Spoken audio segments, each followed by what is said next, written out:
हर हर महादेव सभी को।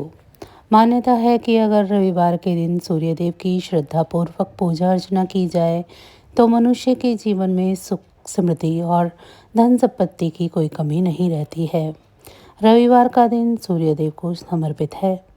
मान्यता है कि अगर रविवार के दिन सूर्यदेव की श्रद्धापूर्वक पूजा अर्चना की जाए तो मनुष्य के जीवन में सुख समृद्धि और धन संपत्ति की कमी नहीं रहती है। साथ ही शत्रुओं से सुरक्षा भी होती है। सूर्यदेव का व्रत करने के साथ साथ अगर आप इनकी व्रत कथा भी सुनते हैं तो आपकी सभी मनोकामनाएं पूर्ण हो जाती हैं।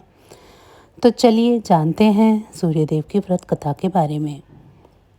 प्राचीन काल की बात है, एक बुढ़िया थी जो नियमित तौर पर रविवार के दिन सूर्यदेव से पूर्व उठकर नित्य कर्मों से निर्वृत्त होकर अपने आंगन को गोबर से लीपती थी जिससे वे स्वच्छ हो सके। इसके बाद वे सूर्यदेव की पूजा अर्चना करती थी, साथ ही रविवार की व्रत कथा भी सुनती थी। इस दिन वो एक समय भोजन करती थी और उससे पहले सूर्यदेव को भोग लगाती थी। सूर्यदेव उस बुढ़िया से बेहद प्रसन्न थे। यही कारण था कि उसे किसी भी तरह का कोई कष्ट नहीं था और वह धन धान्य से परिपूर्ण थी।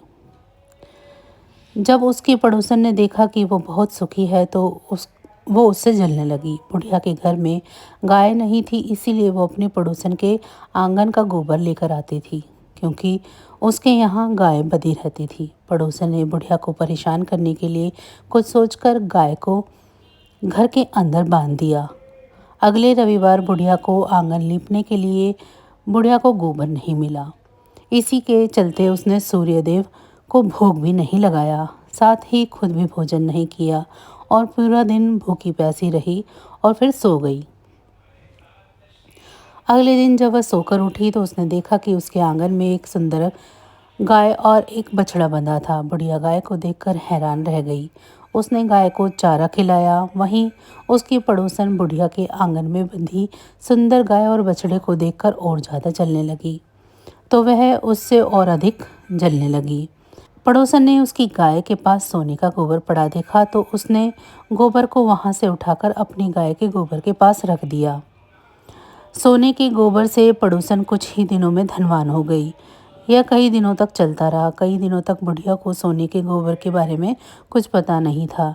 ऐसे में बुढ़िया पहले की तरह ही सूर्यदेव का व्रत करती रही, साथ ही कथा भी सुनती रही। इसके बाद जिस दिन सूर्यदेव को पड़ोसन की चालाकी का पता चला तब उन्होंने तेज आंधी चला दी। तेज आंधी को देखकर बुढ़िया ने अपनी गाय को अंदर बांध दिया। अगले दिन जब बुढ़िया उठी तो उसने सोने का गोबर देखा तो वह बहुत ही आश्चर्यचकित हुई।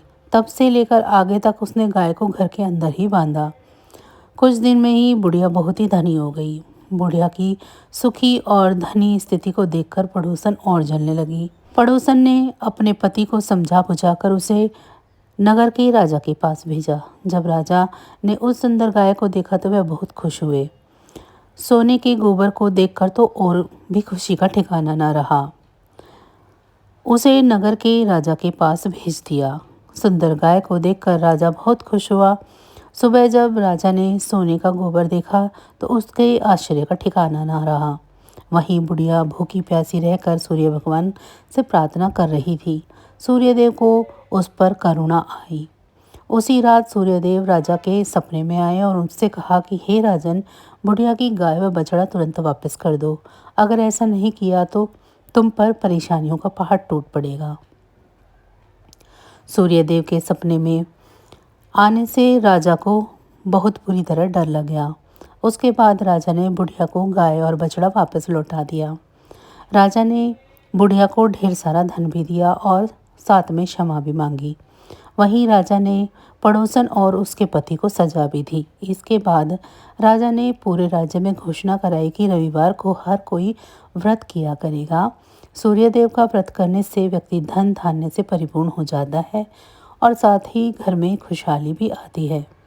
तो बस आज की जानकारी इतनी ही थी। फिर मिलेंगे हम आपको ऐसी ही किसी अन्य जानकारी के साथ अगली वीडियो में। तब तक अगर आपको मेरी ये जानकारी अच्छी लगी है तो वीडियो को लाइक करें। चैनल को अभी तक सब्सक्राइब नहीं किया है तो ऐसी ही वीडियो के लिए चैनल को भी सब्सक्राइब कर लें और कमेंट बॉक्स में मुझे ज़रूर बताएं कि आप सभी को मेरी ये जानकारियाँ कैसी लग रही हैं। आप सभी पर भोलेनाथ की कृपा दृष्टि हमेशा बनी रहे। आप सभी का बहुत बहुत धन्यवाद।